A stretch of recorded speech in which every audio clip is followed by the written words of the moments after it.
दोस्तों, प्रत्येक साधना के लिए 3 साधकों को निःशुल्क सामग्री संस्था द्वारा दी जाती है। इसके लिए आपको ये करना है कि हमारा यूट्यूब चैनल सब्सक्राइब करके हमारे वीडियोस पर कमेंट करना है, वीडियो लाइक और शेयर करना है और साथ ही साथ डिस्क्रिप्शन में उपलब्ध लिंक के माध्यम से हमारा व्हाट्सएप एवं टेलीग्राम चैनल ज्वाइन करना है। और ये सब कर लेने के बाद हमें टेलीग्राम पर स्क्रीनशॉट भेज देना है ताकि आपका नाम चयन किया जा सके। चुनाव होने के बाद आपको साधना की सामग्री कुरियर कर दी जाएगी।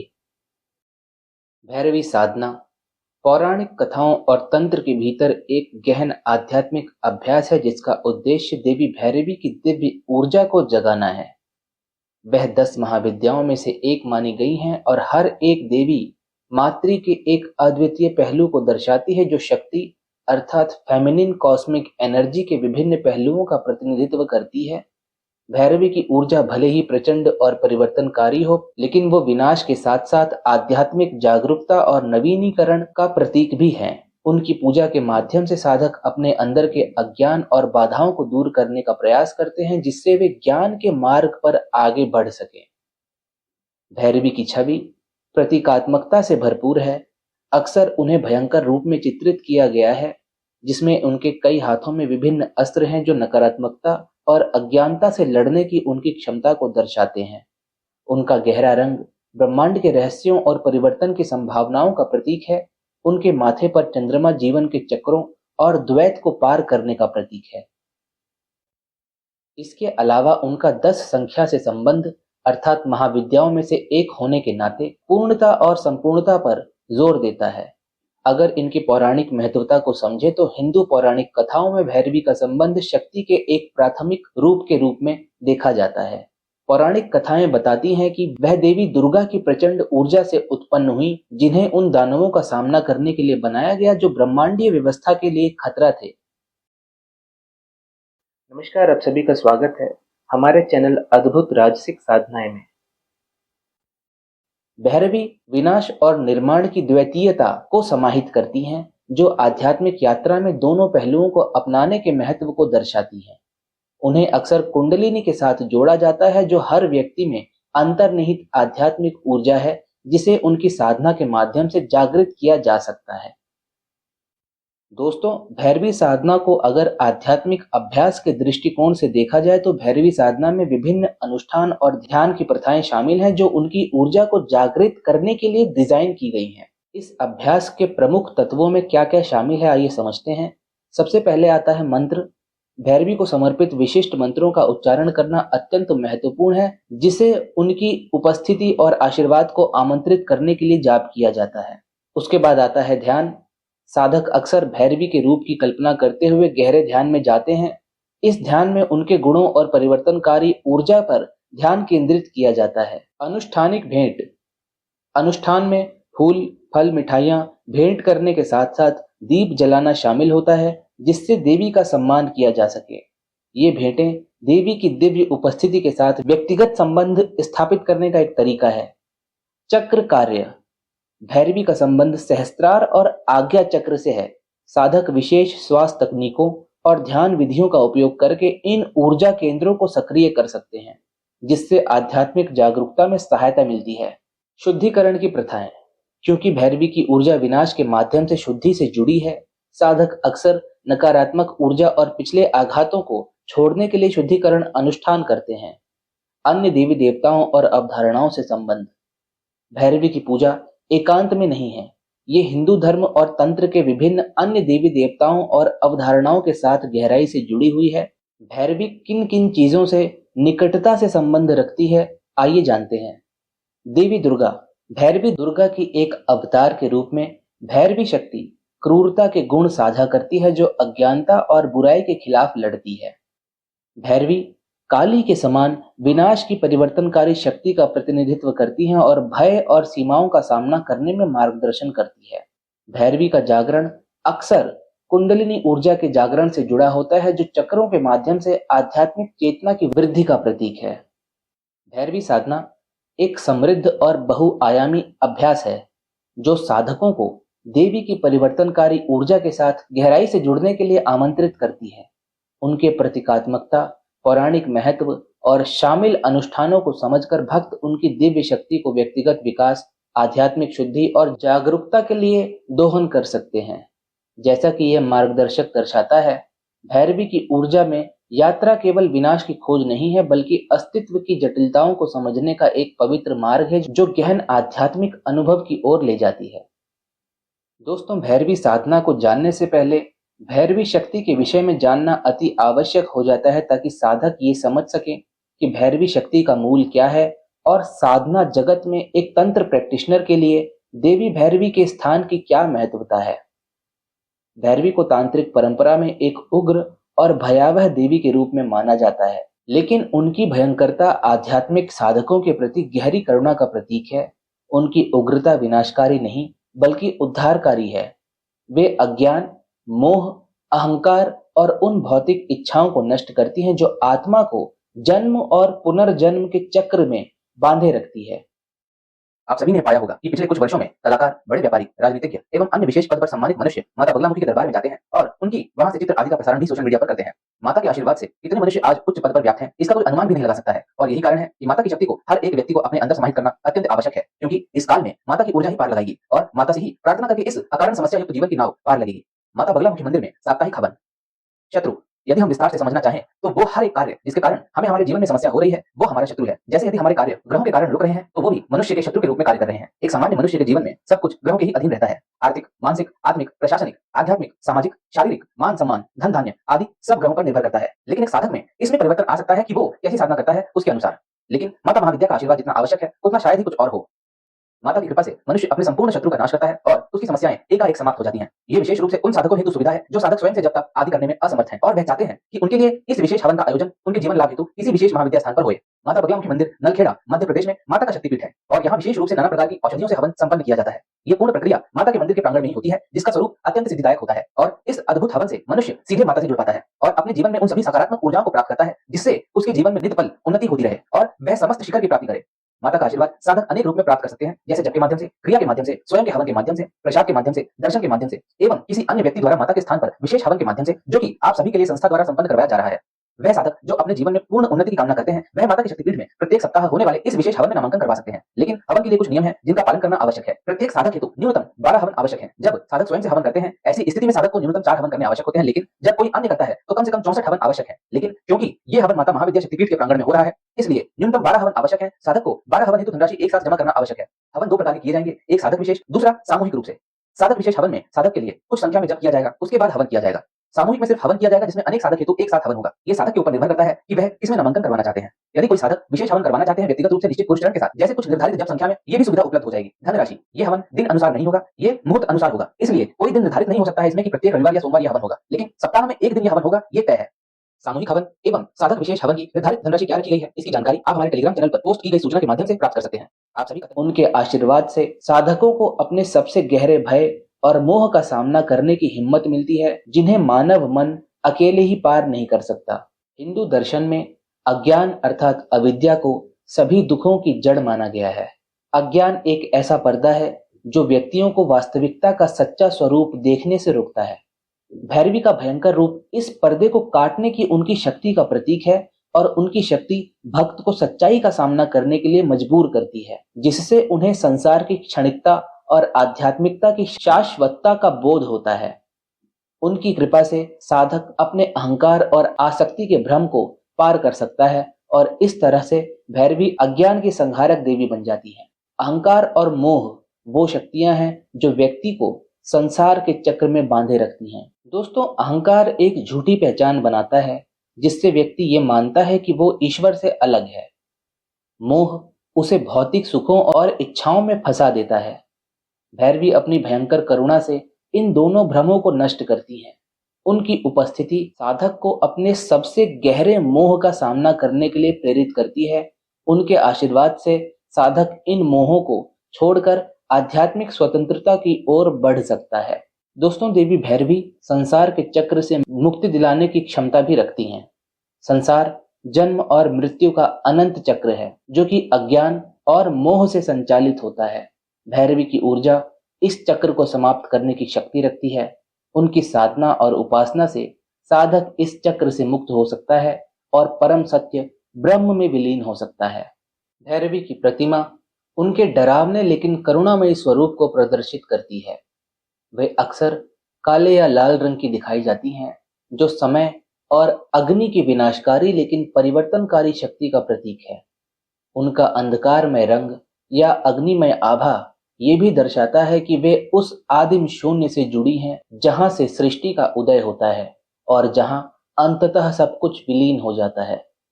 भैरवी को अक्सर एक अग्निमय आभा से घिरी हुई दिखाया जाता है, जो उनकी प्रचंड परिवर्तनकारी शक्ति का प्रतीक है।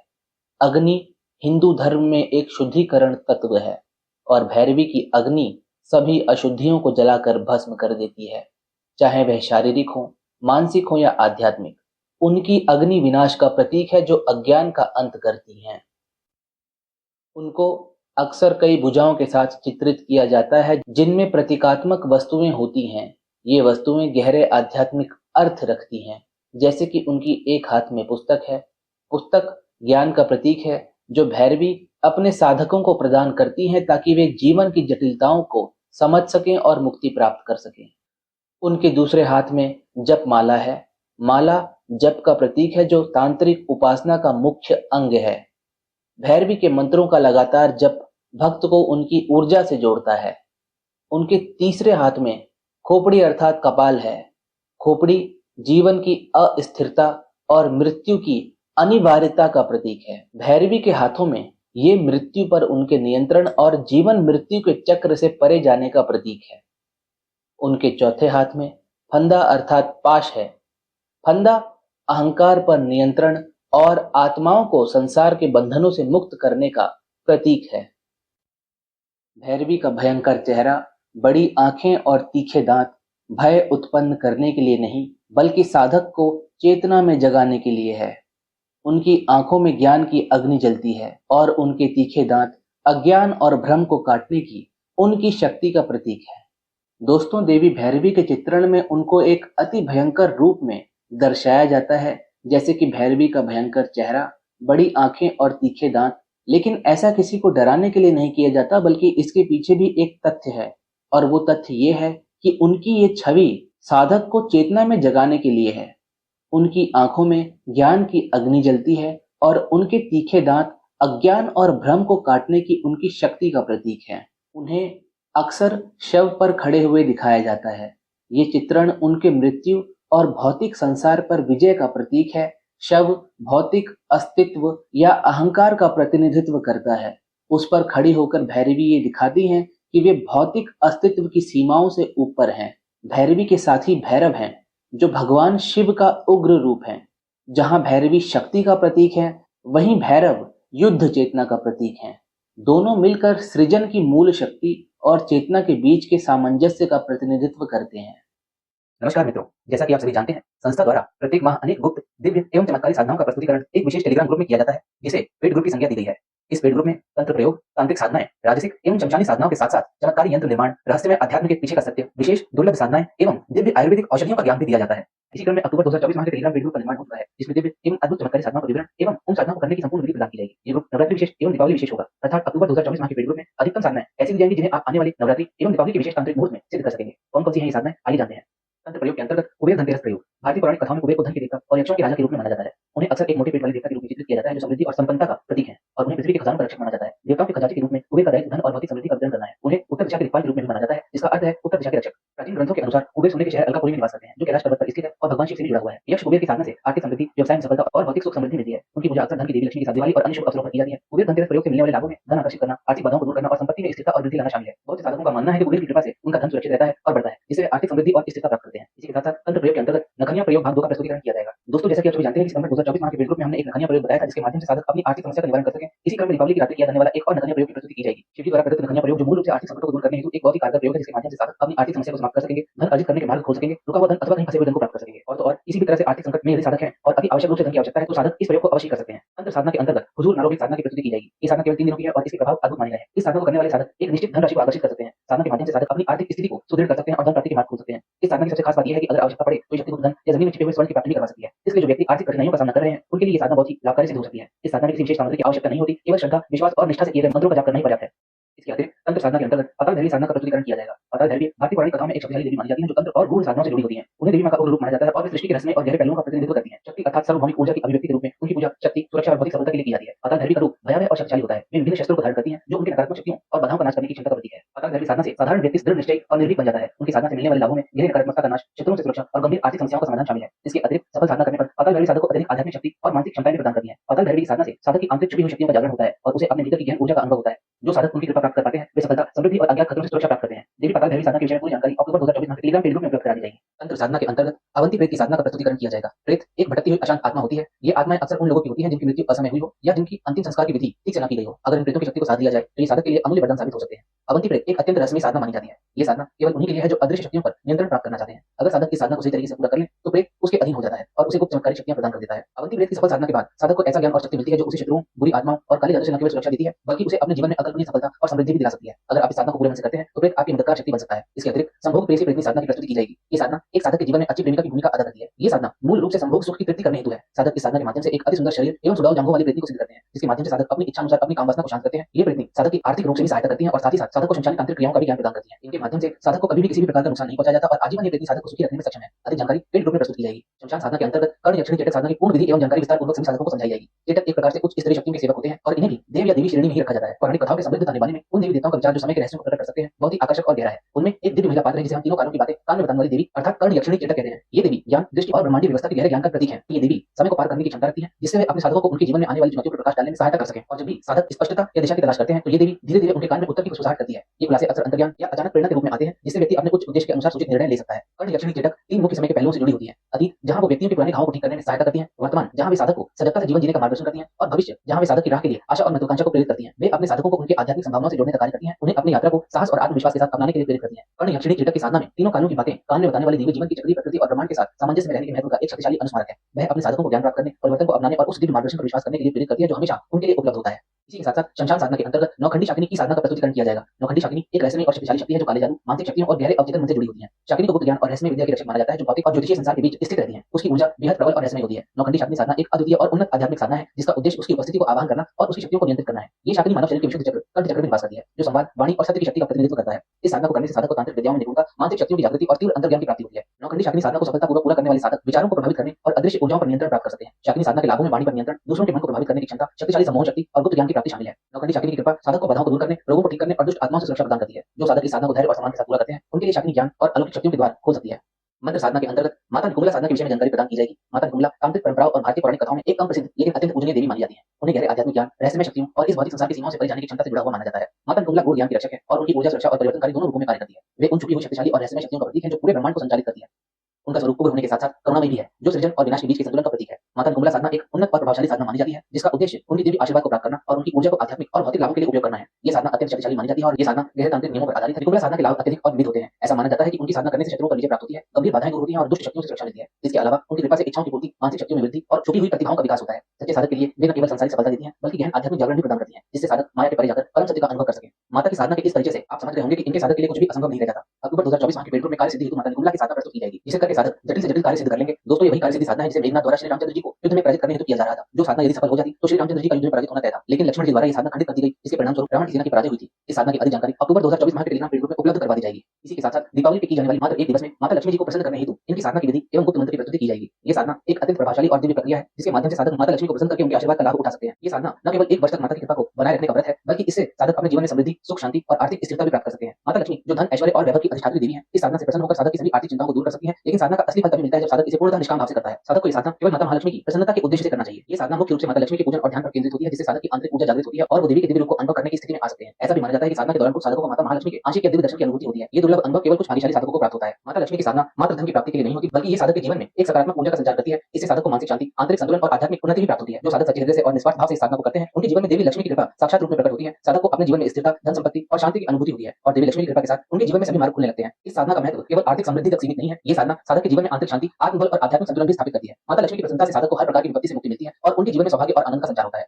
दोस्तों इसके अतिरिक्त अक्टूबर माह के पेड़ ग्रुप में स्वर्ण आकर्षण भैरव जी की साधना की राशि एवं अत्यंत सरल विधि के विषय में बताया जाएगा। स्वर्ण आकर्षण भैरव भगवान भैरव का एक अत्यंत पूजनीय और रहस्यमय स्वरूप है, जो स्वयं भगवान शिव के उग्र रूपों में से एक माने जाते हैं। वे धन संपन्नता और समृद्धि के रक्षक देवता है, जो केवल भौतिक संपत्ति ही नहीं बल्कि सफलता और भाग्य के नए अवसरों को भी आकर्षित करने की शक्ति रखते हैं। स्वर्ण आकर्षण का अर्थ है स्वर्ण को आकर्षित करने वाले, जो उनके धन ऐश्वर्य और आर्थिक समृद्धि पर प्रभुत्व को दर्शाता है। स्वर्ण आकर्षण भैरव वह दिव्य शक्ति है जो सभी प्रकार की आर्थिक बाधाओं को दूर करके साधक के जीवन में समृद्धि और सफलता की धारा प्रवाहित करते हैं। स्वर्ण आकर्षण भैरव साधना एक पवित्र और गूढ़ साधना है, जिसे उनकी प्रबल ऊर्जा को जागृत करने और समृद्धि के द्वार खोलने के उद्देश्य से किया जाता है। ये साधना केवल भौतिक धन की प्राप्ति के लिए नहीं है, बल्कि स्वयं को समृद्धि की ऊर्जाओं के साथ संतुलित करने का एक साधन है। ये साधना साधक को आवश्यक धन, सफलता और आर्थिक स्थिरता को आकर्षित करने में सहायता करती है और साथ ही आर्थिक अस्थिरता के सभी संकटों से सुरक्षा प्रदान करती है। इस साधना के लाभ अत्यधिक और परिवर्तनकारी होते हैं। स्वर्ण आकर्षण भैरव साधक को अचानक धन प्राप्ति, नए अवसरों की प्राप्ति और आर्थिक अड़चनों को दूर करने की शक्ति प्रदान करती है। उनकी कृपा साधक की आर्थिक स्थिति को स्थिर करती है और समृद्धि की एक धारा को सुनिश्चित करती है। इसके अलावा उनका आशीर्वाद साधक को धन के साथ साथ आत्मविश्वास, वित्तीय कुशलता और एक आकर्षक व्यक्तित्व भी प्रदान करता है, जिससे साधक के जीवन में सकारात्मक परिणाम और प्रभावशाली संबंध बनते हैं। इसके अतिरिक्त एक दिव्य अप्सरा की साधना अक्टूबर 2024 माह के पेड़ ग्रुप में प्रस्तुत की जाएगी। इस दिव्य अप्सरा का सौंदर्य इतना अलौकिक और मोहक है कि प्राचीन कथाओं के अनुसार इसके आकर्षण में महर्षि अपनी कठोर तपस्या तक को भंग कर बैठे और 907 वर्षों तक उसके प्रेम और आकर्षण में पूरी तरह डूबे रहे। ऐसी है इसकी अनोखी शक्ति, ये सबसे संयमी और तपस्वी योगियों को भी अपनी ओर खींच लेती है और वे भी इसके मोह पाश में बनकर साधना छोड़ बैठते हैं। इसका रूप स्वरूप और आकर्षण इतना प्रबल है कि एक साधारण मनुष्य तो क्या, देवता और ऋषि मुनि तक इसके सम्मोहन से बच नहीं पाते। इसके अद्वितीय सौंदर्य की छाया में साधक को ऐसा दिव्य सुख प्राप्त होता है जिसे पाना मानव जीवन का सर्वोच्च लक्ष्य हो। इस अप्सरा की विशेषता ये भी है कि ये न केवल सौंदर्य और आनंद की प्रतीक है, बल्कि इसकी कृपा से साधक को संतान प्राप्ति का भी आशीर्वाद मिल सकता है, भले ही वे सांसारिक जीवन से परे हो। ये अप्सरा एक ऐसी दिव्य शक्ति से संपन्न है जो साधक को एक चिरस्थायी वंश और संतान का वरदान दे सकती है, जो साधारण मनुष्य के लिए संभव नहीं। इस कारण इसे केवल भोग और तृप्ति की देवी नहीं, बल्कि जीवन की नई सृष्टि की शक्ति माना जाता है। रोचक अप्सरा का प्रत्यक्षीकरण करना मानव स्वर्ग का द्वार खोलने के समान है। इसकी कृपा प्राप्त करना साधक को एक ऐसा दिव्य आनंद, संतुष्टि और स्थायी सुख की ओर ले जाता है, जो सांसारिक सुख सुविधाओं से कहीं बढ़कर है। जो भी इस अप्सरा की सिद्धि प्राप्त कर लेता है, उसके जीवन में न केवल भौतिक समृद्धि आती है, बल्कि वह आत्मिक शांति और परम आनंद की स्थिति तक पहुंच जाता है। इसी कारण इसे प्राप्त करना स्वर्ग के मार्ग पर अग्रसर होना जैसा माना गया है, जहां साधक को जीवन के हर पहलू में अपार तृप्ति और दिव्यता का अनुभव होता है। राजसिक साधना के अंतर्गत अचूक उद्योग साधना की प्रस्तुति की जाएगी। शेयर मार्केट, जुआ सट्टा साधना। ये साधना एक खास तरह की साधना है जिसका उद्देश्य व्यक्ति की शेयर बाजार, सट्टेबाजी और जुए जैसे जोखिम भरे कामों में सफलता पाने की क्षमता को बढ़ाना होता है। जुआ सट्टा का मतलब होता है दांव लगाना या जुआ खेलना, और जब इसे शेयर मार्केट की पेचीदगियों से जोड़ा जाता है तो ये साधना व्यक्ति को सही समय पर सही निर्णय लेने में मदद करती है, ताकि वह अच्छे मुनाफे कमा सके। इस साधना के जरिए साधक विशेष दिव्य शक्तियों का आवाहन करते हैं, जिससे उन्हें अपने निवेश और सट्टे के फैसलों में बेहतर समझ और मार्गदर्शन मिल सके। ये साधना खासतौर पर उन लोगों के लिए होती है जो चाहते हैं बाजार की हलचल को पहले से भांप सकें और दूसरों से एक कदम आगे रहें। साधक की साधना को सिद्ध करके बाजार की चाल का आवाज पहले से ही कर सकेंगे। इस साधना की सिद्धि से साधक की सोचने और सही निर्णय लेने की क्षमता तेज हो जाती है, जिससे वो व्यापार और सट्टेबाजी में अच्छे फैसले कर पाते हैं। ये साधना व्यक्ति के जीवन में अचानक धन और संपत्ति ला सकती है, जिससे वे जल्दी धनवान बन सकते हैं। राजसिक साधना के अंतर्गत अगली साधना है बरत चिन्ह साधना, जिसका प्रस्तुतिकरण अक्टूबर 2024 माह के टेलीग्राम पेज ग्रुप में किया जाएगा। बरत चिन्ह एक रहस्यमय और अलौकिक शक्तियों से युक्त प्राणी है, जिसका जिक्र कई सभ्यताओं और विशेष रूप से इस्लामी और मध्य पूर्वी पौराणिक कथाओं में मिलता है। कहा जाता है कि जिन धुएं रहित अग्नि से बने होते हैं और इनके पास अदृश्य होने की शक्ति और रूप बदलने की क्षमता होती है। अन्य आत्मिक शक्तियों की तरह जिन भी स्वतंत्र इच्छा रखते हैं, जिससे वे शक्तिशाली और कभी-कभी अनिश्चित भी हो सकते हैं। ये एक समानांतर आयाम में रहते हैं और सामान्यतः इंसानी आंखों से नहीं दिखाई देते, हालांकि वे अलग-अलग रूपों में प्रकट हो सकते हैं। जिन साधना एक शक्तिशाली और जटिल साधना मानी जाती है, जिसका उद्देश्य किसी जिन की शक्तियों को प्राप्त करना और उसे अपने लाभ और सुरक्षा के लिए प्रयोग करना होता है। बरत जिन साधना के लाभ कुछ इस प्रकार है कि कहा जाता है कि इस दिन के पास छुपे हुए खजाने और धन की जानकारी होती है। बरत दिन के माध्यम से साधक को अचानक धन लाभ और आर्थिक समृद्धि प्राप्त हो सकती है। ये एक वफादार दिन है जो साधक को शारीरिक खतरे, बुरी आत्माओं और नकारात्मक ऊर्जा से बचाता है। बरत दिन अपने साधक के लिए एक शक्तिशाली रक्षक की भूमिका निभाता है और दुश्मनों से भी रक्षा करता है। बरत दिन के माध्यम से जटिल इच्छाओं की पूर्ति की जा सकती है, चाहे वह प्रेम, करियर या व्यक्तिगत विकास से जुड़ी हो। इस दिन के माध्यम से साधक अपनी अंतर्दृष्टि, दिव्य दृष्टि और टेलीपैथी जैसी शक्तियों को विकसित कर सकते हैं। बरत दिन को नियंत्रित करके साधक दूसरों के विचारों और कार्यों पर सूक्ष्म रूप से प्रभाव डाल सकते हैं, जिससे उसे व्यक्तिगत और व्यावसायिक मामलों में एक अनोखी बढ़त मिल सकती है। दोस्तों, तांत्रिक साधना के अंतर्गत भूमृदा साधना के विषय में बताया जाएगा। भूमृदा भूत साधना, भूत साधना का एक अद्वितीय रूप है जिसमें दुष्ट या विकृत भूत को बुलाने का कार्य किया जाता है और उसकी ऊर्जा का उपयोग व्यक्तिगत लाभ के लिए किया जाता है। जब इसे सही तरीके से किया जाए तो ये साधना अद्भुत लाभ दे सकती है। साधकों के लिए सबसे प्रमुख प्रेरणा धन और समृद्धि को आकर्षित करना होता है। माना जाता है कि भूमृदा भूत छिपे हुए संसाधनों की जानकारी रखता है और धन के अवसरों को उजागर करने में सहायता करता है। ये भूत जीवन की चुनौतियों को पार करने के लिए आवश्यक चतुराई और संसाधनशीलता रखता है। भूमृदा भूत के साथ जुड़कर साधक व्यक्तिगत और पेशेवर बाधाओं को पार करने के लिए अंतर्दृष्टि और रणनीतियां प्राप्त कर सकते हैं। भूमृदा की ऊर्जा व्यक्ति के आकर्षण और चार्म को बढ़ा सकती है, जिससे वे दूसरों के लिए अधिक आकर्षक बन जाते हैं। इससे व्यक्तिगत और पेशेवर संबंधों में सुधार हो सकता है। ये एक प्रकार का दुष्ट भूत है, परंतु ये भूत भी सुरक्षा प्रदान कर सकता है। इसकी चतुराई साधक को धोखे और विश्वासघात से बचने में सहायता कर सकती है। इस भूत के साथ जुड़ना एक प्रकार की शक्ति और आत्मविश्वास का अनुभव कराता है। तांत्रिक साधना के अंतर्गत एक प्रकार के मारण प्रयोग के विषय में जानकारी दी जाएगी, जिसे शत्रु मारण महाप्रयोग की संज्ञा दी गई है। मारण साधना का एक मुख्य लाभ यह है कि ये व्यक्तियों को उनके जीवन में बाधाओं को खत्म करने में सहायता करती है, चाहे ये बाधाएं नकारात्मक प्रभाव, अस्वस्थ रिश्ते या व्यक्तिगत सीमाएं हों। मारण साधना के दौरान जो गहरा संबंध स्थापित होता है, वह साधकों को उनकी व्यक्तिगत शक्ति और प्रभाव में काफी बढ़ोतरी का अनुभव कराता है। ये नई शक्ति उन्हें व्यक्तिगत और पेशेवर जीवन में प्रभावी रूप से खुद को व्यक्त करने में सहायता करती है। शत्रु मारण महाप्रयोग नकारात्मक ऊर्जा, दुष्ट व्यक्तियों और हानिकारक प्रभावों से सुरक्षा प्रदान करती है। ये साधक को एक सुरक्षित और सकारात्मक वातावरण बनाने में सक्षम बनाती है, जिससे वे शांति और सुरक्षा का अनुभव कर सकते हैं। शत्रु मारण महाप्रयोग के माध्यम से साधक अपने जटिल से जटिल और बड़े से बड़े शत्रु का विनाश चुटकियों में कर सकते हैं। अक्टूबर 2024 माह के टेलीग्राम पेड ग्रुप में यंत्र निर्माण के अंतर्गत माता महाकाली यंत्र, मायाविनी छाया यंत्र एवं आत्मिक ऊर्जा हेतु सूर्य यंत्र की निर्माण विधि का पूर्ण विवरण दिया जाएगा। इसके साथ ही साथ अध्यात्म के अंतर्गत गीता श्लोक 5 एवं शिव शक्ति का पूर्ण रहस्य के विषय में जानकारी दी जाएगी। क्रिया योग एवं योग निद्रा के अंतर्गत योग निद्रा से त्रिकालदर्शी बनने की विधि के विषय में बताया जाएगा। महावतार बाबा जी का असली नाम और उनके विषय में भी कुछ गुप्त जानकारियां दी जाएंगी। क्रिया योग के द्वितीय चरण के विषय में जानकारी दी जाएगी कि इसको किस तरह से किया जाता है। आयुर्वेद के अंतर्गत सेवन करने हेतु एक औषधि की निर्माण विधि बताई जाएगी, जिसके माध्यम से साधक काम शक्ति को बढ़ा सकेंगे। इसके साथ साथ प्रवाल पिष्टी भस्म के विषय में जानकारी दी जाएगी और गंजापन को दूर करने के लिए औषधि कैसे बनाई जाती है, इसकी गुप्त विधि बताई जाएगी। टोने टोटके के अंतर्गत सम्मान नाश टोना एवं कार्य खंडन टोना बताया जाएगा। टोटके के अंतर्गत सिद्ध कुबेर टोटका बताया जाएगा, जिसके माध्यम से साधक धन की प्राप्ति कर सकेंगे। इच्छा पूर्ति हेतु पंचमकार को किस तरह से प्रयोग किया जाता है, इसका भी एक टोटका आप सभी के समक्ष प्रस्तुत किया जाएगा। अक्टूबर 2024 माह के टेलीग्राम पेड ग्रुप में विशेष साधना के अंतर्गत 18 प्रकार के अन्न प्रदान करने वाले भैरव चेटक की साधना दी जाएगी। जैसा कि हमने पहले बताया कि चेटक उच्च स्तरीय शक्तियों की सेवक शक्ति मानी गई है। आध्यात्मिक और पौराणिक कथाओं के क्षेत्र में जीवन की जीविका से जुड़े दिव्य शक्ति को विभिन्न रूपों में पूजा जाता है। इनमें भैरव चेटक शामिल हैं, जो अन्न के एक भंडार को प्रदान करते हैं। ये सुनिश्चित करते हैं कि मानवता हमेशा पोषित और समृद्ध बनी रहे। ये 18 प्रकार के अन्न न केवल पोषण मूल्य रखते हैं बल्कि आध्यात्मिक महत्व भी रखते हैं, जो समृद्धि, स्वस्थ और भरपूरता का प्रतीक है। भैरव चेतक 18 प्रकार के अन्न के देवता हैं और साधक अक्सर समृद्ध फसल और समग्र कल्याण के लिए उनके आशीर्वाद की कामना करते हैं। इनमें से प्रमुख अन्नों में चावल, गेहूं, जौ, बाजरा और मक्का शामिल है, जिनमें प्रत्येक का अपना विशेष गुण और लाभ है। उदाहरण के लिए चावल पवित्रता और पोषण का प्रतीक है, जबकि गेहूं स्वास्थ्य और प्राण से जुड़ा है। अन्न केवल भोजन का स्रोत नहीं होते बल्कि इन्हें पवित्र माना जाता है, क्योंकि इन्हें देवताओं की ऊर्जा और आशीर्वाद के साथ जोड़ा जाता है। अतिरिक्त रूप से हर अन्न के विशेष उपचार गुण भी होते हैं। उदाहरण के लिए जौ को शरीर और मन को शुद्ध करने वाला माना जाता है, जबकि बाजरा ताकत और सहन शक्ति प्रदान करने के लिए जाना जाता है। इन अन्नों को प्रदान करने वाले देवताओं का सम्मान करके साधक अपने शारीरिक और आध्यात्मिक कल्याण को बढ़ाने का प्रयास करते हैं। संक्षेप में, भैरव चेतक द्वारा प्रदान किए गए 18 प्रकार के अन्न जीवन, प्रकृति और आध्यात्मिकता के आपसी संबंध का प्रतीक है।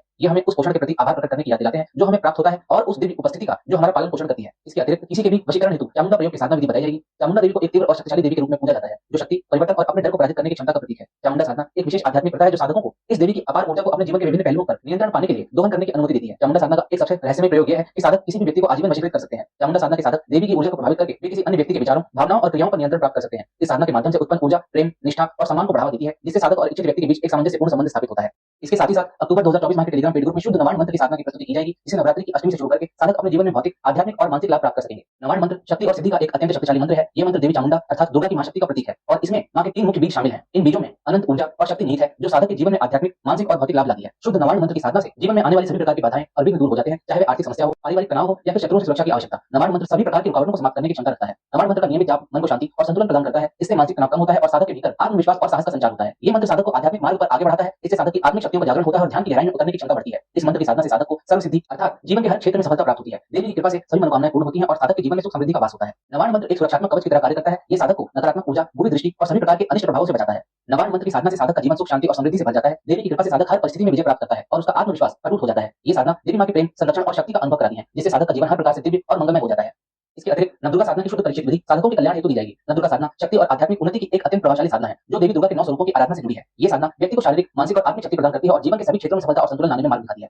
नवदुर्गा साधना से मन की चंचलता कम होती है और साधक के भीतर शांति और संतुलन की अनुभूति होती है। इससे नकारात्मक विचारों का नाश होता है और सकारात्मक ऊर्जा का संचार होता है। साधना के दौरान मंत्रों और ध्यान का अभ्यास करने से मानसिक और शारीरिक स्वास्थ्य में सुधार होता है। ये साधना रोगों को दूर करने और प्रतिरोधक क्षमता बढ़ाने में भी सहायक मानी जाती है। नवदुर्गा के 9 रूपों की आराधना से जीवन के विभिन्न संकट जैसे आर्थिक समस्याएं, पारिवारिक समस्याएं और शत्रु बाधाएं आसानी से समाप्त होती हैं। देवी की कृपा से हर चुनौती का सामना साहस और आत्मविश्वास के साथ कर सकता है। नवदुर्गा साधना का एक और महत्वपूर्ण लाभ है कि ये साधक के जीवन में धन, समृद्धि और वैभव लाती है। नवदुर्गा साधना जीवन के हर प्रकार के क्षेत्र में सफलता, संतोष और सुरक्षा प्रदान करती है, जिससे साधक का जीवन सुख, शांति और समृद्धि से भर जाता है। दोस्तों, इन सभी अद्भुत साधनों की जानकारी हेतु आप सभी अक्टूबर 2024 माह के टेलीग्राम पेड ग्रुप में अवश्य जुड़ें। नमस्कार एवं धन्यवाद। आप सभी का तंत्र जगत में स्वागत है। दोस्तों, अगर हम भैरवी की शब्दावली पर ध्यान दें तो भैरवी का नाम मूल भैरव से है, जिसका अर्थ है भयंकर या भयावह, और ई का प्रयोग इसे स्त्रीलिंग बनाता है, जो भैरव की शक्ति का स्त्री स्वरूप है। भैरवी का भय साधकों को जागरूकता की ओर प्रेरित करने के लिए है। भय आध्यात्मिक मार्ग पर आवश्यक चरण माना जाता है।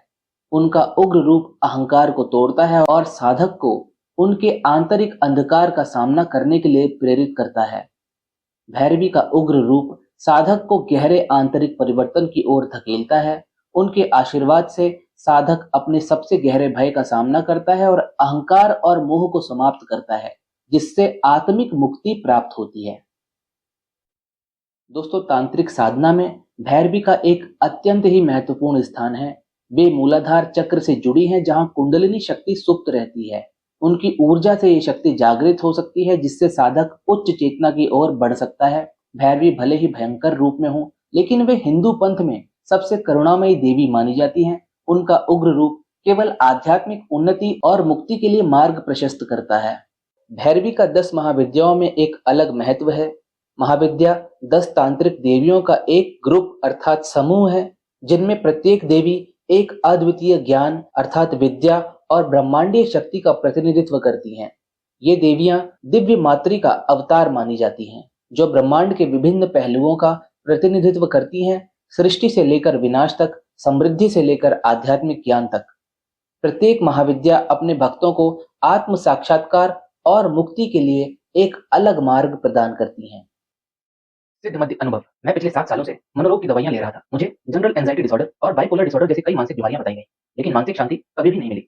2019 में कॉलेज खत्म होने के बाद मैं 2023 तक बेरोजगार रहा। मेरी संकल्प शक्ति पूरी तरह से समाप्त हो गई थी। मैं कभी कोई व्रत या संकल्प लेता और अगले ही दिन उसे छोड़ देता। बड़े बड़े विचार बनते थे कि जैसे आज मैं 5 घंटे क्रियायोग करूंगा, लेकिन आलस्य की स्थिति चरम पर थी। जैसे तैसे मेरी नौकरी 2023 में लगी, लेकिन लापरवाही के कारण मुझे नौकरी से निकाल दिया गया, क्योंकि मैंने मैनेजर को अपनी बीमारी के बारे में बता दिया था। पिछले 8-9 महीनों में मैंने 4 डॉक्टर बदले, लेकिन कोई लाभ नहीं हुआ। इंटरव्यू की तैयारी भी ठीक से नहीं कर पा रहा था, क्योंकि मेरा मन मेरे वश में नहीं था। दिन भर ख्याली पुलाव के विचार आते रहते थे और मैं अत्यधिक आक्रामक भी हो जाता था कभी-कभी। आखिरकार मैंने साधकों के अनुभव देखकर मनीष जी को अपनी स्थिति बताई। उन्होंने सिद्ध मद्य लेने की सलाह दी। सिद्ध मद्य का सेवन करने के 2-3 दिन में ही पढ़ाई करने का जुनून जाग उठा। 21 दिनों में मैंने इतनी पढ़ाई कर ली जितनी पिछले 7 महीनों में भी नहीं की थी। घर वालों के अनुसार मुझे सिद्ध मद्य से 50% तक लाभ मिला है। अब केवल कभी-कभार रात को सिर में हल्की सी चक्कर आती है, बिना किसी दर्द के। मैं मनीष जी का आभारी हूँ और संपूर्ण संस्था को अत्यंत धन्यवाद करता हूँ। दोस्तों, सिद्ध मध्य क्या है, आइए जानते हैं। सिद्ध मध्य के प्रभाव को हम क्रिया योग एवं तंत्र दोनों ही अनुसार से समझेंगे, जिससे साधकों को ज्यादा बेहतर समझ आएगा। मानव शरीर में नाना प्रकार की वायु, कोष एवं नाड़ी चक्र होते हैं, जो जन्म से स्वतः एक निश्चित स्थिति में होते हैं, जिससे मनुष्य एक सामान्य जीवन जीता है। लेकिन इनमें थोड़ा सा भी फेरबदल साधक के जीवन में कौतूहल ला सकता है, जिसमें व्यक्ति शारीरिक, मानसिक, आत्मिक समस्या से जूझता है। अतः ये समझ आवश्यक है कि सिर्फ भौतिक ही नहीं, आंतरिक ऊर्जा शरीर भी संतुलित रहे। जो भी शोध आज के समय में होते हैं, वह उनपे ही है जो भौतिक रूप से उपस्थित हैं। इसी कारण से शरीर आंतरिक ऊर्जा का स्रोत सूक्ष्म एवं कारण शरीर पर सिर्फ आध्यात्मिक दृष्टि से ही शोध किया गया है, जिसके संपूर्ण फल प्राप्त हुए हैं मुक्ति एवं मोक्ष के संदर्भ में। अतः साधक योग के माध्यम से स्वयं के पूर्ण आंतरिक भौतिक शरीर को स्वस्थ रख सकते हैं। लेकिन ऐसा करने में असमर्थ होने के कारण साधक नाना प्रकार की समस्या से ग्रसित होते हैं, जिन्हें खान पान अथवा दवा से ठीक होने में अत्यधिक समय लग सकता है। भौतिक शरीर में समस्या जब भी होगी, उसी के साथ आंतरिक ऊर्जा शरीर में भी बदलाव होंगे, अथवा जब आंतरिक ऊर्जा शरीर में बदलाव होंगे, वह भौतिक शरीर में दिखेगा। इसलिए जब भी व्यक्ति किसी प्रकार की अप्राकृतिक समस्या होती है, उसमें नाना प्रकार की ऊर्जा की आवश्यकता होती है उसे ठीक करने हेतु, जिसमें रस, गंध, स्पर्श आदि सभी सम्मिलित हैं। शरीर में मुख्य 5 वायु जो शरीर को पूर्ण रूप से स्वस्थ रखने हेतु जिम्मेदार है। साथ में कफ, वात, पित्त जो कि मूल 5 तत्वों का ही स्वरूप है, जैसे जल एवं भूमि मिलके कफ, जल और अग्नि मिलके पित्त और आकाश और वायु मिलके वात निर्मित होते हैं।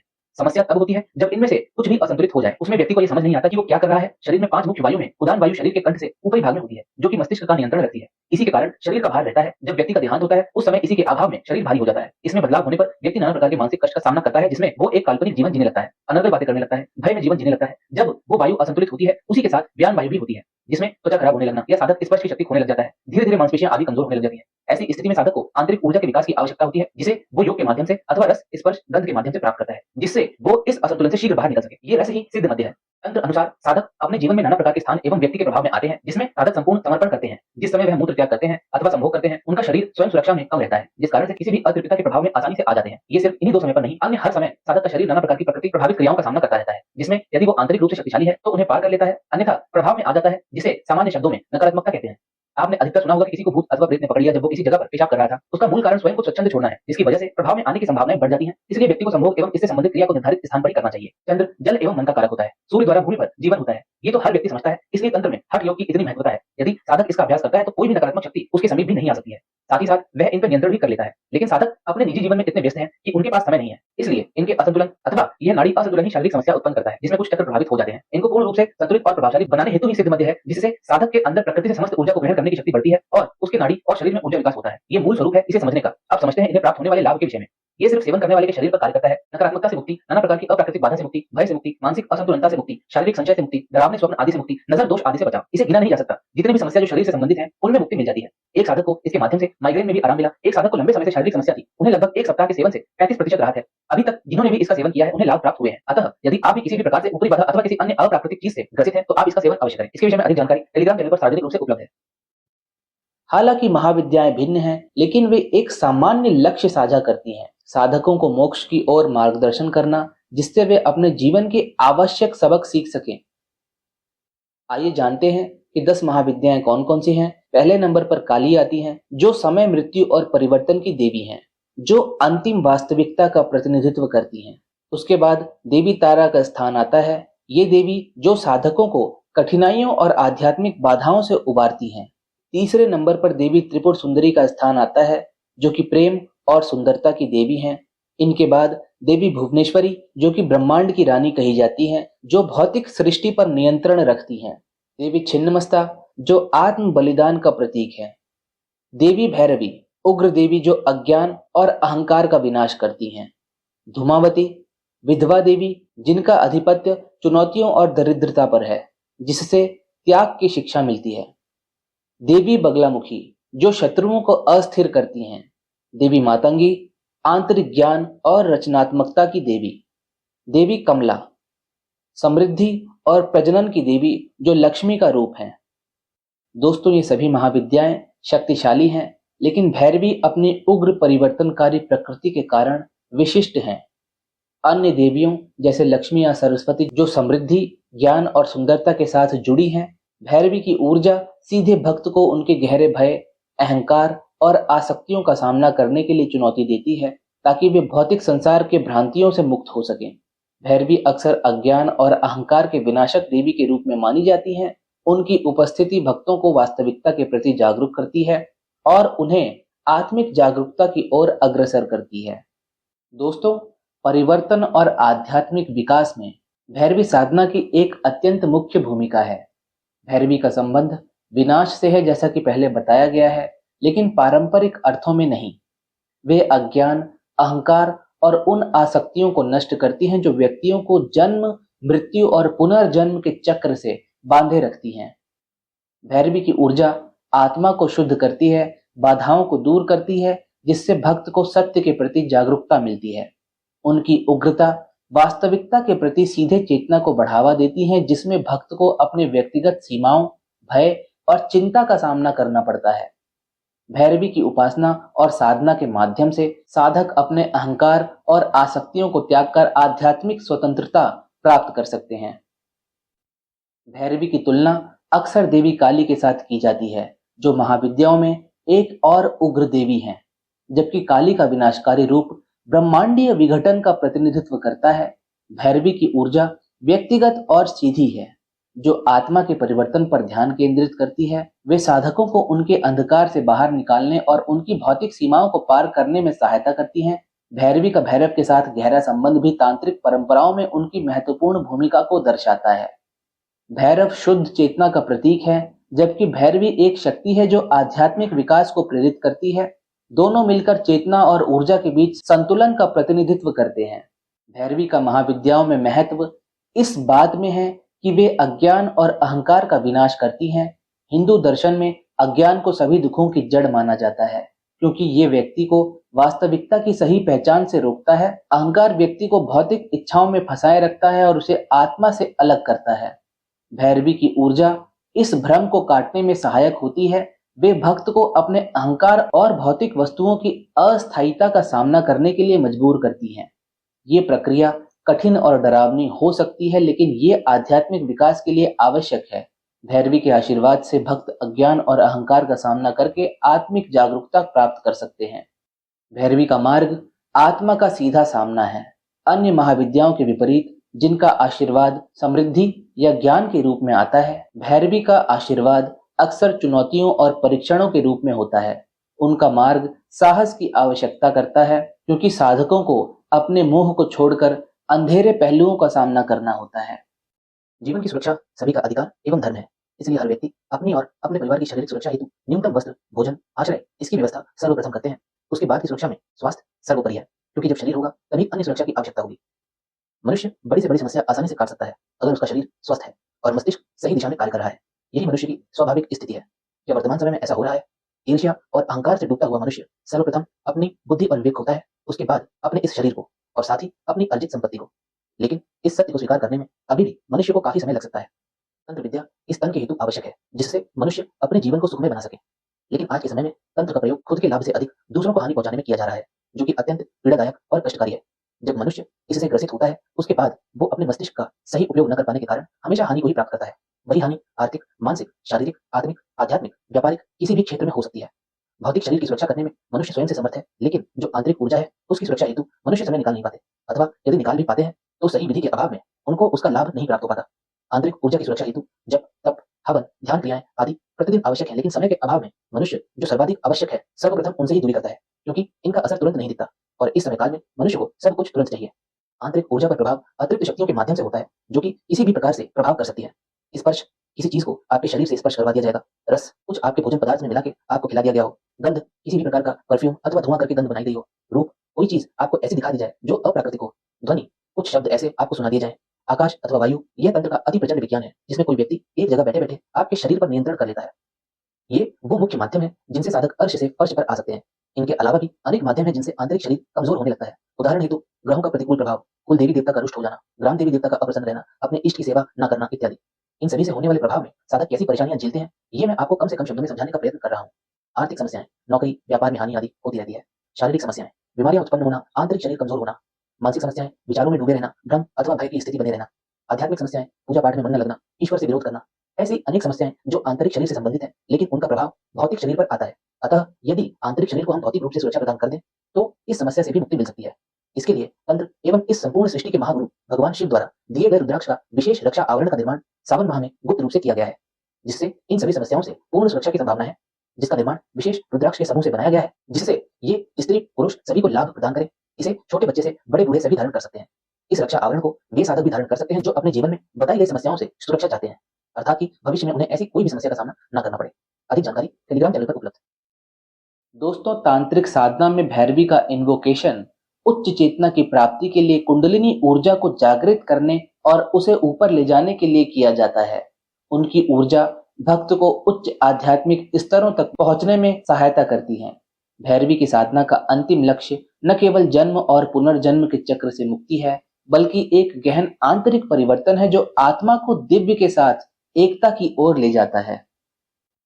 भैरवी का अज्ञान और अहंकार के विनाशक के रूप में अन्य महाविद्याओं के साथ संबंध कुछ इस प्रकार है। जैसे काली अंतिम वास्तविकता का प्रतिनिधित्व करती हैं, जबकि भैरवी व्यक्तिगत अज्ञान का विनाश करती हैं। तारा जो कि भक्तों को चुनौतियों से उबारती हैं, लेकिन भैरवी उन्हें सीधे इन चुनौतियों का सामना करने के लिए प्रेरित करती हैं।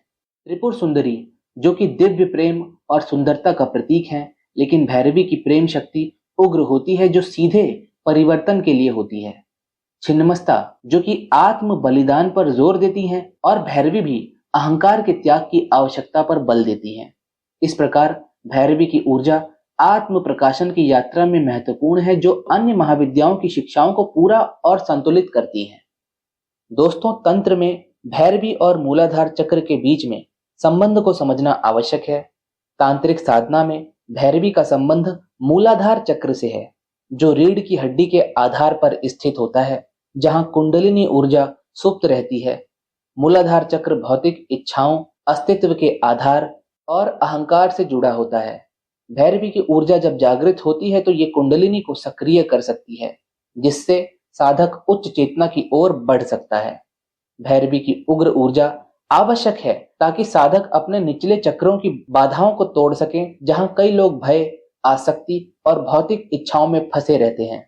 उनकी ऊर्जा परिवर्तन के इस प्रक्रिया को सक्रिय करती है, जो साधक को उच्च आध्यात्मिक स्तरों तक ले जा सकती है।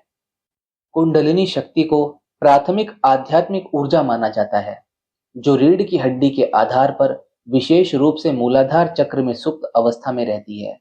इस ऊर्जा को अक्सर एक लिपटे हुए सांप के रूप में दर्शाया जाता है, जो आध्यात्मिक जागरण और परिवर्तन की संभावनाओं का प्रतीक है। भैरवी इस सुप्त ऊर्जा को जागृत करने में एक महत्वपूर्ण भूमिका निभाती है, जो साधकों को आत्मज्ञान की ओर ले जाती है। जैसा कि हमने पहले बताया कि भैरवी को अक्सर उग्र माता देवी के रूप में वर्णित किया जाता है, जो पालन पोषण और परिवर्तनकारी गुणों को संजोए हुए हैं। एक माता के रूप में वे संरक्षक और प्रेमपूर्ण होती हैं, लेकिन उनकी उग्रता भक्तों को अपने भय और आसक्तियों का सामना करने के लिए मजबूर करती है।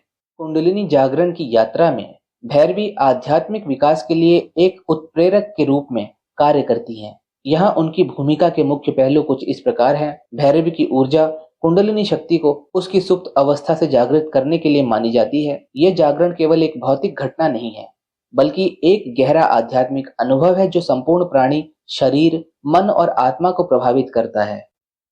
ऊर्जा को ऊपर की ओर मार्गदर्शित करना। जब कुंडलिनी जागृत हो जाती है तो उसे रीढ़ की हड्डी के माध्यम से ऊपर की ओर चढ़ने के लिए मार्गदर्शन की आवश्यकता होती है। भैरवी इस ऊर्ध्व गति में सहायता करती हैं, जो सुषुम्ना नाड़ी के माध्यम से होती है, जो रीढ़ के साथ चलती हैं। ये यात्रा उच्च चक्रों को सक्रिय करने के लिए आवश्यक है, जो मानव चेतना के विभिन्न पहलुओं का प्रतिनिधित्व करते हैं। परिवर्तनकारी अग्नि। भैरवी को कुंडलिनी की ऊर्ध्व गति में सहायक परिवर्तनकारी अग्नि से जोड़ा गया है। ये अग्नि अशुद्धियों, आसक्तियों और भ्रांतियों को जलाकर रास्ते में साफ करती है।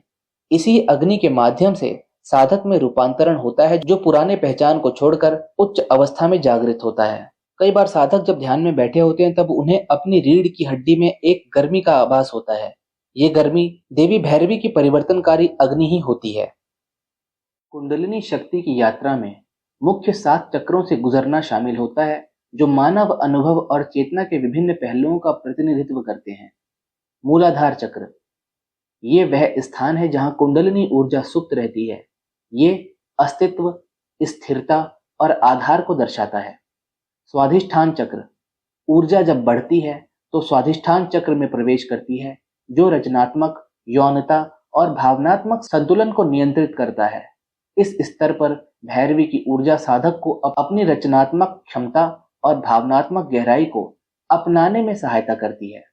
मणिपुर चक्र ऊर्जा युक्त होते हुए ये मणिपुर चक्र तक पहुंचती है, जो व्यक्तिगत शक्ति, आत्मसम्मान और इच्छा के साथ जुड़ा होता है। भैरवी साधकों में साहस और शक्ति भरती है, जिससे वे अपने डर का सामना कर सकें और अपने जीवन पर नियंत्रण पा सकें।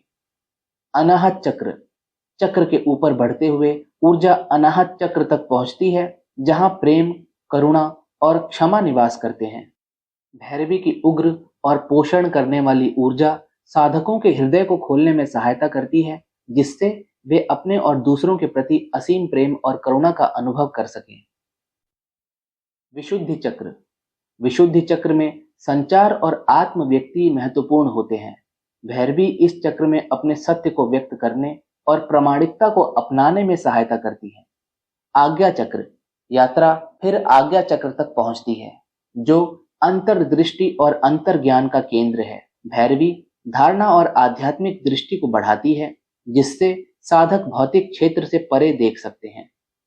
सहस्त्रार चक्र अंत में जब कुंडलिनी ऊर्जा सहस्त्रार तक पहुंचती है, तो साधक दिव्य के साथ गहरे एकता का अनुभव कर सकता है।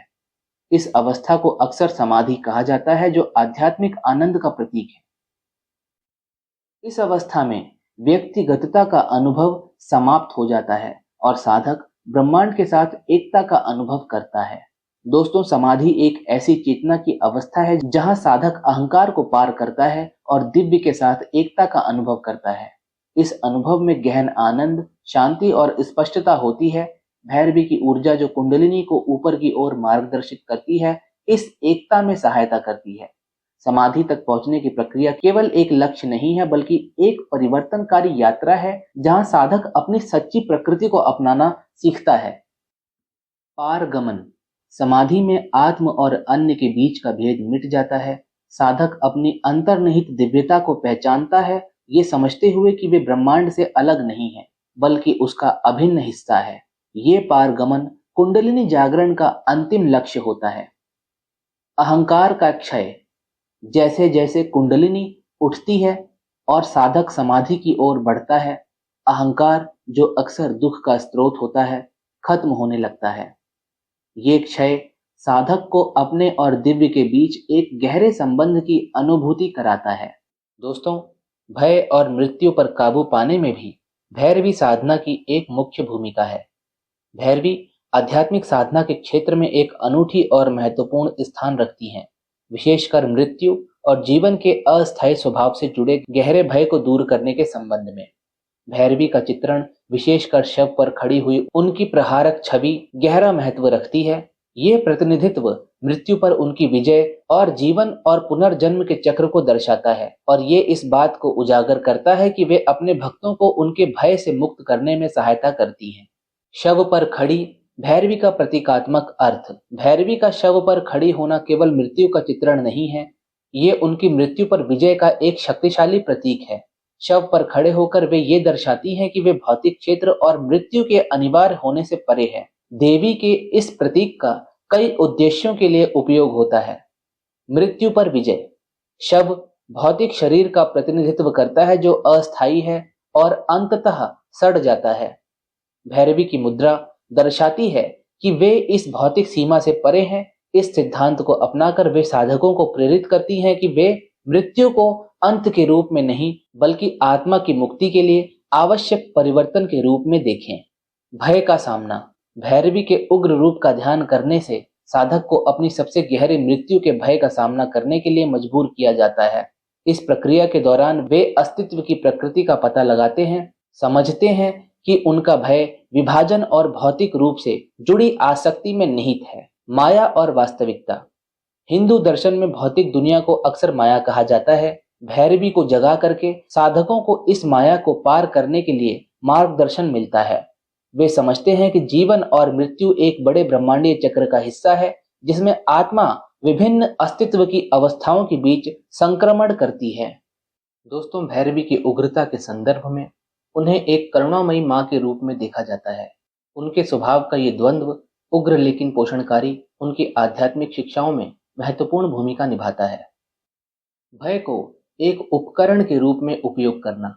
भैरवी भय को डर उत्पन्न करने के लिए नहीं, बल्कि विकास के उत्प्रेरक के रूप में उपयोग करती हैं। जैसे एक माँ अपने बच्चों को कठिन पाठों के माध्यम से मार्गदर्शन करती हैं, भैरवी मृत्यु से जुड़े भय का सामना करने के लिए साधकों को प्रेरित करती हैं। माया से मुक्ति, उनका अंतिम लक्ष्य अपने साधकों को माया के बंधनों से मुक्त करना है। उनके समर्थन के साथ भक्त अपने भय और गलतफहमियों का सामना कर सकते हैं, जिससे वे सच्ची स्वतंत्रता का अनुभव कर सकें।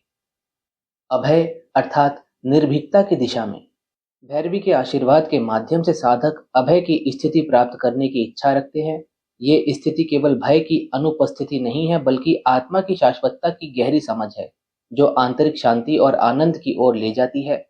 साधक मानते हैं कि भैरवी को बुलाने से वे इस निर्भीकता को विकसित कर सकते हैं और जीवन और मृत्यु की चुनौतियों का सामना आत्मविश्वास के साथ कर सकते हैं। भैरवी की शिक्षाएं और ऊर्जा भक्तों को शाश्वत आनंद की ओर ले जाने में सहायता करती हैं। भैरवी के प्रति समर्पण, जब साधक अपने भय और आसक्तियों को भैरवी के प्रति समर्पित करते हैं, तो वे उनके परिवर्तनकारी शक्ति के लिए अपने आप को खोलते हैं। ये समर्पण एक शक्तिशाली विश्वास का कार्य है, जो उन्हें उनके मार्गदर्शन में विश्वास करने की अनुमति देता है। जैसे जैसे भक्त भैरवी के साथ ध्यान और संबंध स्थापित करते हैं, वे अक्सर ब्रह्मांड के साथ एकता का अनुभव करते हैं। ये आपसी संबंध अलगाव के भ्रम को मिटा देता है और संपत्ति और शांति की भावना को बढ़ावा देता है। अंततः आत्मा की शाश्वतता की पहचान गहरे आंतरिक आनंद की ओर ले जाती है।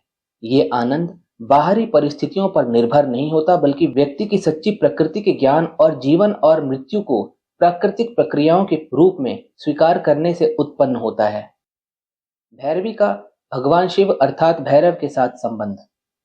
हिंदू पौराणिक कथाओं में भैरवी को अक्सर भैरव के साथ जोड़ा जाता है, जो भगवान शिव का एक उग्र रूप है। साधक में वे चेतना और ऊर्जा के बीच की गतिशील अंतःक्रिया का प्रतिनिधित्व करते हैं। भैरव भैरवी का पुरुष समकक्ष है, जो शिव के कच्चे प्राचीन रूप को दर्शाता है, जो सामाजिक मानदंडों, अहंकार और सीमाओं से परे है। भैरवी सक्रिय शक्ति के रूप में इस विघटन और परिवर्तन की प्रक्रिया को संचालित करने वाली आग की ऊर्जा का प्रतिनिधित्व करती हैं। ये दिव्य युग्म अक्सर अपने भक्तों के अहंकार और आसक्तियों को नष्ट करने के लिए मिलकर काम करता है। भैरवी आंतरिक परिवर्तन की देवी के रूप में भैरव के विनाश और विघटन के देवता की भूमिका को पूरा करती हैं। ये दोनों देवता मिलकर विनाश और पुनर्जन्म की ब्रह्मांडीय नृत्य का प्रतीक है, जो आध्यात्मिक पुनर्जन्म के लिए मार्ग प्रशस्त करते हैं। दोस्तों, भैरव और भैरवी की प्रकृति के ऊपर अगर हम ध्यान दें, तो भैरव शिव का डरावना रूप है। भैरव भगवान शिव के कई उग्र रूपों में से एक है, जिन्हें उनके भयावह रूपों और गहरे आध्यात्मिक महत्व के लिए जाना जाता है। चित्रण में उन्हें अक्सर खोपड़ियों की माला पहने और कभी-कभी एक कुत्ते के साथ दिखाया जाता है, जो वफादारी और विभिन्न लोकों के बीच यात्रा करने की क्षमता का प्रतीक है। भैरव शिव के कच्चे प्राचीन रूप का प्रतिनिधित्व करते हैं, जो सामाजिक मानदंडों, अहंकारों और सीमाओं से परे है। भैरव अंतिम सत्य का प्रतिनिधित्व करते हैं, जो भले ही भयभीत करने वाला हो, लेकिन ये मुक्त करने वाला भी है। भैरव की उग्रता केवल विनाश के लिए नहीं, ये परिवर्तन के लिए एक उत्प्रेरक भी है, जो भक्तों को उनके आंतरिक भय और सीमाओं का सामना करने के लिए प्रेरित करता है। उनकी ऊर्जा विनाशकारी और पुनर्जननकारी दोनों है, नए आरंभों और आध्यात्मिक विकास के लिए मार्ग प्रशस्त करती है। और वहीं दूसरी ओर भैरवी शक्ति की सक्रिय शक्ति का प्रतीक है। वह दिव्य स्त्री ऊर्जा को सृष्टि और परिवर्तन को संचालित करती हैं। उन्हें अक्सर एक उग्र रूप में चित्रित किया जाता है, जो अज्ञानता, आसक्तियों और अहंकार द्वारा बनाए गए झूठे पहचान को नष्ट करने की उनकी क्षमता को दर्शाता है। भैरवी आंतरिक परिवर्तन की देवी के रूप में भैरव की विघटन के देवता की भूमिका को पूरा करती हैं। उनकी ऊर्जा अग्नि के समान होती है, जो ब्रह्मांड में और व्यक्तियों के भीतर होने वाली परिवर्तनकारी प्रक्रियाओं का प्रतिनिधित्व करती हैं। भैरवी की करुणा और उनकी भयंकर शक्ति भक्तों को आत्म साक्षात्कार और आध्यात्मिक जागृति की चुनौतीपूर्ण यात्रा के माध्यम से मार्गदर्शन करने की क्षमता प्रदान करती हैं। भैरवी और भैरव के बीच का अंतःक्रिया। भैरवी और भैरव के बीच का संबंध गहरा प्रतीकात्मक है, जो शक्ति और शिव के बीच के संबंध को दर्शाता है। विनाश और पुनर्जन्म। ब्रह्मांडीय चक्र में विनाश पुनर्जन्म के लिए आवश्यक होता है। जैसे एक बीज को सड़कर एक नए पौधे का उदय करना होता है, वैसे ही अहंकार और आसक्तियों को भस्म करना आध्यात्मिक जागृति के लिए आवश्यक होता है। भैरव विनाश के देवता के रूप में भैरवी की परिवर्तनकारी ऊर्जा के कार्य करने के लिए मार्ग प्रशस्त करते हैं। जब साधक भैरवी और भैरव का आवाहन करते हैं तो वे अज्ञानता और आसक्ति की बाधाओं को तोड़ने का प्रयास करते हैं, जिससे आंतरिक पुनर्जन्म की प्रक्रिया शुरू होती है। ये दिव्य युग्म ब्रह्मांडीय अस्तित्व के चक्रीय स्वभाव का प्रतीक है, जहां अंत नए आरंभों की ओर ले जाता है। वे साधकों को याद दिलाते हैं कि हर अंत केवल हानि नहीं है, बल्कि वृद्धि और नवीनीकरण का एक अवसर भी है। भैरव और भैरवी सृष्टि के ब्रह्मांडीय नृत्य को भी दर्शाते हैं, जिसे हिंदू दर्शन में भगवान शिव के तांडव नृत्य के रूप में दर्शाया गया है। ये सृष्टि संरक्षण और विनाश के चक्र का प्रतीक है। भैरवी की गतिशील ऊर्जा इस नृत्य को ईंधन देती है, जबकि भैरवी की उपस्थिति इसे शुद्ध चेतना में स्थिर रखती है। उनकी ऊर्जा की अंतःक्रिया जीवन के विभिन्न पहलुओं में देखी जा सकती है, जहां कार्य और स्थिरता, ऊर्जा और चेतना के बीच संतुलन बनाए रखना आवश्यक है। वे मिलकर साधकों को जीवन के इस नृत्य में भाग लेने के लिए आमंत्रित करते हैं, जहां वे अपनी सृजनात्मक और विनाशकारी क्षमताओं को स्वीकार कर सके। भैरवी और भैरव का संघ तंत्र और हिंदू दर्शन के साधकों के लिए अत्यधिक आध्यात्मिक महत्व रखता है। उनका संबंध विपरीत शक्तियों का संघ दर्शाता है, स्त्री और पुरुष के सिद्धांत जो समग्र आध्यात्मिक विकास के लिए आवश्यक है। भैरवी और भैरव की साधना करने से साधक अपने अहंकार और आसक्तियों को पार करने के लिए यात्रा पर निकलते हैं। भैरवी की भयंकर करुणा उन्हें अपने सबसे गहरे भय और असुरक्षाओं का सामना करने के लिए प्रेरित करती है, जबकि भैरव की शक्ति उन्हें उन बाधाओं को तोड़ने का साहस देती है जो आध्यात्मिक जागृति में बाधा डालती है। ये परिवर्तनकारी प्रक्रिया अक्सर कठोर साधना, आध्यात्मिक अभ्यास के माध्यम से होती है, जो गहरे आंतरिक परिवर्तनों का मार्ग प्रशस्त करती है। दोस्तों, भैरव और भैरवी की संयुक्त ऊर्जा मुक्ति अर्थात मोक्ष के लिए एक मार्ग के रूप में कार्य करती है।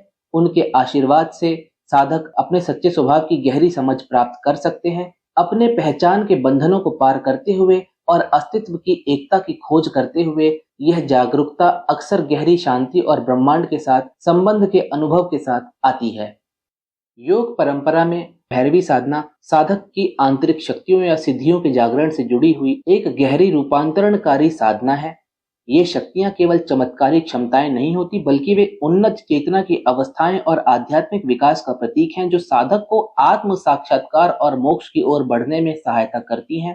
भैरवी की उग्र लेकिन करुणामयी ऊर्जा को साधक अपने भीतर की इन शक्तियों को जागृत करने के लिए साधते हैं, जिससे उनकी आध्यात्मिक प्रगति तेज होती है। भैरवी साधना का एक मुख्य उद्देश्य सिद्धियों का जागरण है, जो अधिकतर लोगों में सुप्त रहती है। ये शक्तियां साधारण से लेकर असाधारण तक हो सकती हैं, जैसे कि अंतर्ज्ञान में वृद्धि, मानसिक जागरूकता या तत्वों पर नियंत्रण जैसी क्षमताएं। हालांकि भैरवी साधना के सच्चे साधक आमतौर पर अपनी आध्यात्मिक प्रगति के लिए इन सिद्धियों पर ध्यान केंद्रित करते हैं, न कि चमत्कार दिखाने पर। वो सिद्धियां क्या क्या हैं, आइए जानते हैं। अधिक अंतर्ज्ञान। साधक भैरवी साधना के बाद एक तीव्र आंतरिक जागरूकता विकसित करता है, जिससे वो बाहरी विकर्षणों से मुक्त होकर स्पष्टता और आत्मविश्वास के साथ निर्णय ले सकता है। आध्यात्मिक दृष्टि। भैरवी की ऊर्जा से साधक गहरे ज्ञान को जागृत कर सकता है, जिससे वह माया अर्थात भौतिक संसार के भ्रम को भेद कर वास्तविकता का सच्चा स्वरूप देख सकता है। शारीरिक सीमाओं के पार होना। भैरवी साधना के उन्नत साधक अक्सर ये अनुभव करते हैं कि वे भूख, नींद जैसी बुनियादी शारीरिक आवश्यकताओं से ऊपर उठ जाते हैं। इस क्षमता को तप बल कहा जाता है, जो उन्हें पूरी तरह से अपने आध्यात्मिक लक्ष्यों पर ध्यान केंद्रित करने में सक्षम बनाता है। भैरवी साधना आंतरिक शक्ति को विकसित करने पर भी केंद्रित होती है। भैरवी की उग्र परिवर्तनकारी ऊर्जा साधक को अपने सबसे गहरे भय और सीमाओं का सामना करने और उन्हें पार करने का सामर्थ्य देती है। उनकी शक्ति मन और आत्मा से सशक्त करती है, जिससे योगी या तंत्र साधक अपनी चेतना की गहराई में उतरने का साहस प्राप्त करता है। साधक भैरवी को अक्सर उन समयों में पुकारते हैं जब साधक गहरे आंतरिक संघर्ष या जीवन के सबसे बड़ी चुनौतियों का सामना कर रहे होते हैं। उनका भयंकर रूप भय के पार जाने की शक्ति का प्रतीक है, चाहे वह मृत्यु का भय हो, असफलता का भय हो या अज्ञात का भय हो। उनकी ऊर्जा से जुड़े साधक निर्भय हो जाते हैं और उनकी सुरक्षा और पोषण की उपस्थिति से प्रोत्साहित होते हैं। भैरवी की कृपा से साधक मानसिक बाधाओं जैसे संदेह, चिंता, भ्रम और संकोच को पार कर सकते हैं। योग और तंत्र की परंपरा में मन को नियंत्रित करना आध्यात्मिक प्रगति के लिए आवश्यक माना जाता है और भैरवी की ऊर्जा वह मानसिक दृढ़ता प्रदान करती है जो साधक को साधना के मार्ग पर आगे बढ़ने में मदद करती है। भावनात्मक संतुलन। भैरवी न केवल विनाश की शक्ति है बल्कि नवीनकरण की भी है।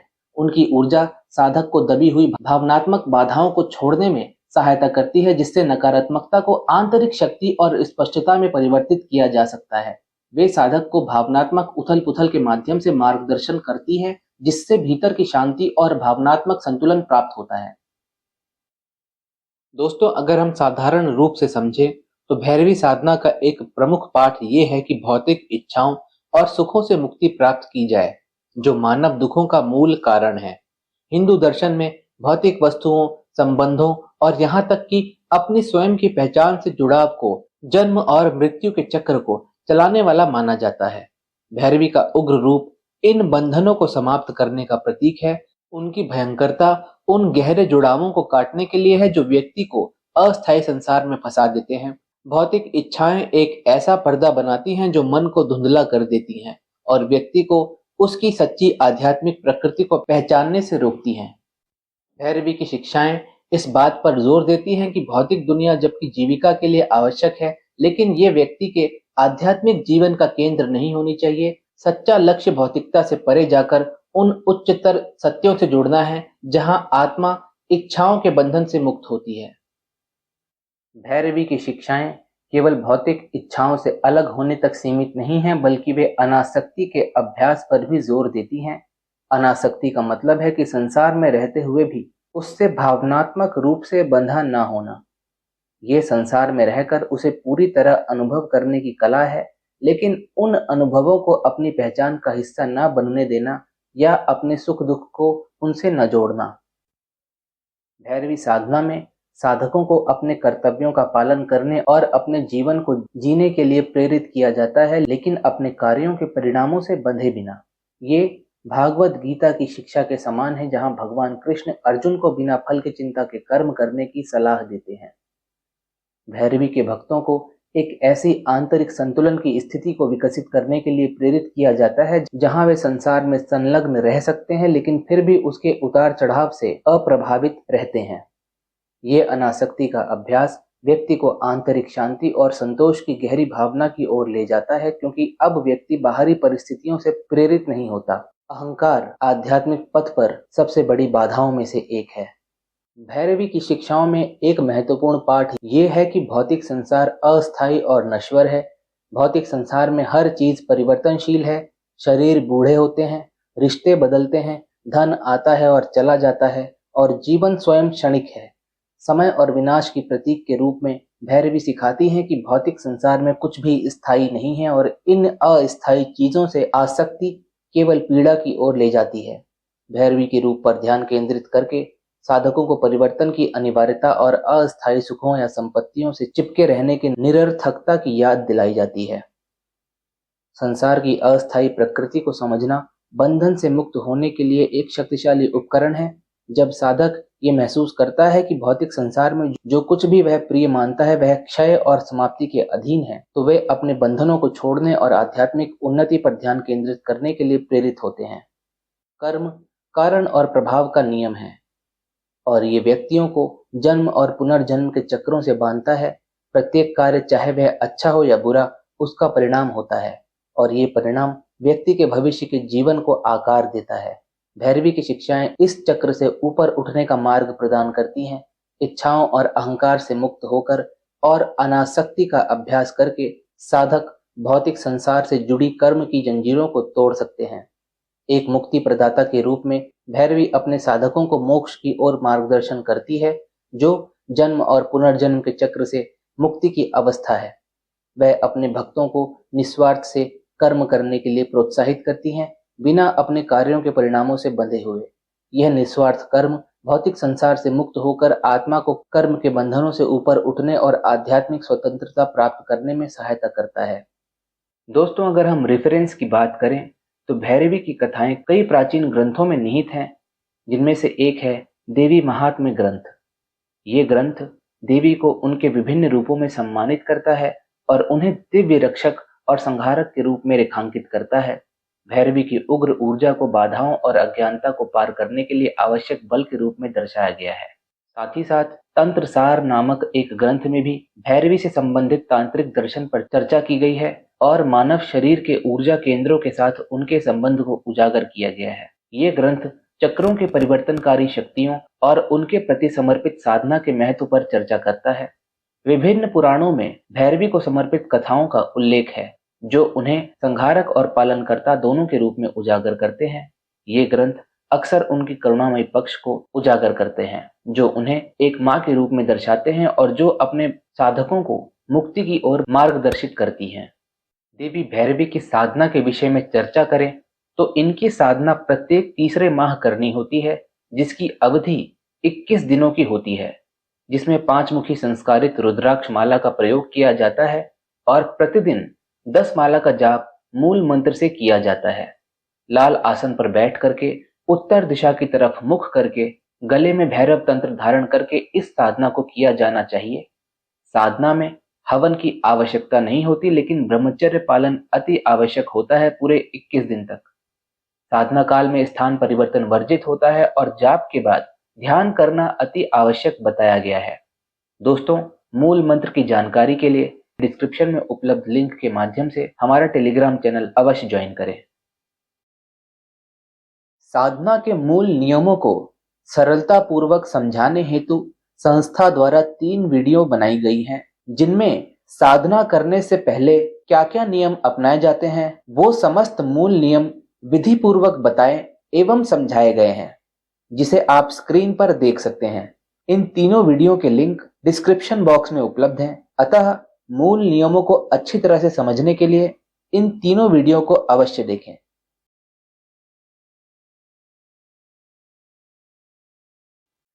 वर्तमान समय में जैसा कि आप सभी जानते हैं कि संस्था में आश्रम निर्माण का कार्य किया जा रहा है, जहां पर साधक आकर के वहां रह करके समस्त प्रकार की साधनाएं संपन्न कर सकेंगे। वे साधक जो संस्था के आश्रम निर्माण कार्य में किसी भी प्रकार का योगदान करना चाहते हैं, वे हमारे टेलीग्राम अथवा व्हाट्सएप चैनल से जुड़ करके अपना योगदान कर सकते हैं। आप सभी का तंत्र जगत में स्वागत है। नमस्कार।